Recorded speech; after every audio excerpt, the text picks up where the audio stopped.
കൊച്ചി കുണ്ടന്നൂരിലെ തോക്ക് ചൂണ്ടിയുള്ള കവർച്ചയിൽ പിടിയിലായ അഭിഭാഷകൻ നിഖിൽ രവീന്ദ്രൻ സ്ഥിരം കുറ്റവാളിയാണോ എന്ന് സംശയം. സമാനമായ രീതിയിൽ 46 ലക്ഷം രൂപ തട്ടിയെടുത്ത കേസിലും ഈ അഭിഭാഷകൻ പ്രതിയാണ്. വിഷ്ണു സുരേഷ് കൊച്ചിയിൽ നിന്ന് വിവരങ്ങളുമായി ചേരുന്നു. വിഷ്ണു, ശരിക്കും ഇദ്ദേഹം വക്കീലാഫീസിൽ പോയിരുന്ന ഇദ്ദേഹത്തിന് നന്നായിട്ട് ജീവിച്ചുകൂടെ?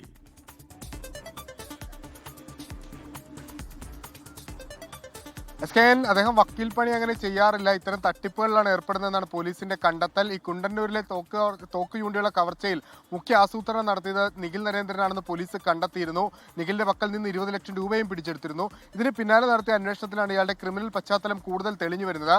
നേരത്തെ എറണാകുളം സെൻട്രൽ പോലീസ് ഒരു 46 ലക്ഷം രൂപ തട്ടിച്ച കേസിൽ നിഖിലിനെ പ്രതി ചേർത്ത് കേസെടുത്തിട്ടുണ്ട്. യുവ സംരംഭകയ്ക്ക് 50 കോടി രൂപ ലോൺ തരപ്പെടുത്തി നൽകാമെന്ന് പറഞ്ഞു 1 കോടി രൂപയാണ് അവരോട് ആവശ്യപ്പെട്ടത്. പക്ഷേ 46 ലക്ഷം രൂപ നൽകി. അങ്ങനെ പക്ഷേ ലോൺ തരപ്പെടുത്തി നൽകിയില്ല.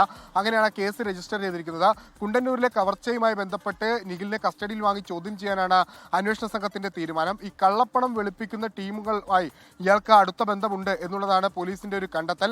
ആരുടെ പക്കലാണോ വൈറ്റ് മണി ഉള്ളത് അവരെ കണ്ടെത്തുക എന്നുള്ള ഉത്തരവാദിത്വം കൂടി ഈ ഡീൽ നടക്കുന്ന ഘട്ടത്തിൽ നിഖിലിനുണ്ട്.